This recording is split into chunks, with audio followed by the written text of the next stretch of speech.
ഇന്നെ എവിടെ നിർത്തിയേ? ഇന്നെ എവിടെ നിർത്തിയേ? നീ എവിടെ വന്നു?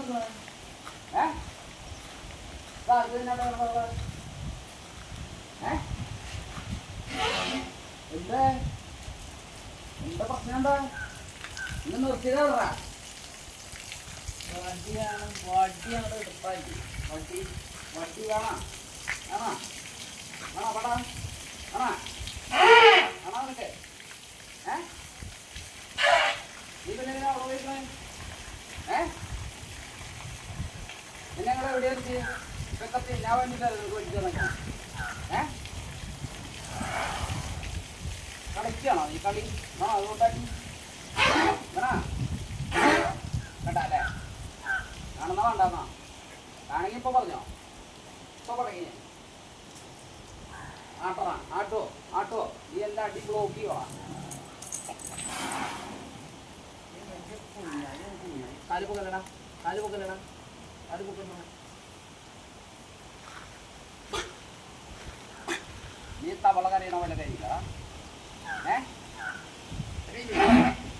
നീ തവള കരിയ തവള ഇങ്ങനെ കരിയ മക്രി നീ മക്രിയ നീ മക്രിയ. ഓ തണുപ്പിരിക്കുള്ളൂ. അതെ എന്നാ കാലാവസ്ഥയല്ലേ? എന്തൊരു കാലാവസ്ഥയാണ് ഇത്. പ്രകാശേ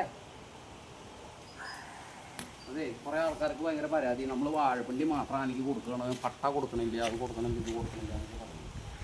അതിപ്പോൾ നമ്മളിപ്പോൾ എന്ത് ചെയ്യാൻ പറ്റും? ഇത് എന്നെ പട്ട കൊടുത്തു കഴിഞ്ഞാൽ അത് ഇല പോലെ തന്നെ പുറത്തേക്ക് വന്നു കഴിഞ്ഞാൽ എന്ത് ചെയ്യാൻ പറ്റും? അതിൻ്റെതായ ബുദ്ധിമുട്ടുള്ള ആനകൾക്കല്ലേ അതിനനുസരിച്ചുള്ള ആഹാരങ്ങൾ കൊടുക്കണേ. നിങ്ങൾ ഈ വെറുതെ ഈ ഒന്നും അറിയാൻ പാടില്ലാണ്ട് വന്നിരുന്ന് ഇങ്ങനെ വെറുതെ ആവശ്യമില്ലാത്ത പൊട്ടത്തരങ്ങൾ കമൻ്റ് ആയിട്ട് എനിക്ക് വരെ മനസ്സിലായി ഈ ബോധമില്ലാണ്ട് ഓരോന്ന് പറയണം. അതിന് കഴിക്കാൻ ഇഷ്ടമുള്ളതും അല്ലെങ്കിൽ അതിന് കഴിക്കാൻ ആഗ്രഹമുള്ള സാധനങ്ങളാണ് നമ്മൾ കൊടുക്കുന്നത്. അല്ലാതെ എന്തെങ്കിലും കാര്യം കിട്ടിയിട്ട് ആർക്ക് കൊടുക്കാൻ പറ്റുമോ? ഇത്ര കാലം പട്ട തന്നെയല്ലേ തിന്നാറുന്നത്.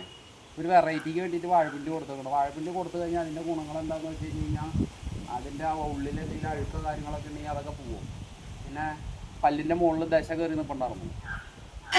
വാഴപ്പിണ്ടി മറ്റേ പട്ട തിന്നുമ്പോൾ അതിന് വേദന എടുക്കും. തിന്നുമ്പോൾ വാഴപ്പിണ്ടി ആകുമ്പോൾ സ്മൂത്തായിട്ട് തിന്നാം. ഇതൊക്കെ പല്ല് ക്ലിയർ ആയിട്ടുണ്ട്. അപ്പോൾ ഇനി തൊട്ടിട്ട് വാഴപ്പിണ്ടി അത് ഇതൊക്കെ കൊടുക്കാം. മറ്റേ പട്ടയൊക്കെ കൊടുക്കാം. എപ്പോൾ നോക്കിയാലും കേൾക്കുന്നുണ്ട് വാഴപ്പിണ്ടി മാത്രം കൊടുക്കുമോ, പട്ട കൊടുക്കില്ല, അതിന് ഇത്തിരി പട്ട കൊടുക്കും. എനിക്കിങ്ങനെ കേൾക്കുമ്പോൾ കൊണ്ട് ചൊറിഞ്ഞ് വരുന്നുണ്ട്. ഞാൻ പിന്നെ എന്താണെന്നറിയോ ഒന്നും പറയാത്ത ഈ പൊട്ടത്തരം മാത്രം വിളിച്ച് പറയാനായിട്ട് കുറേ ആൾക്കാർ വരുന്നില്ല.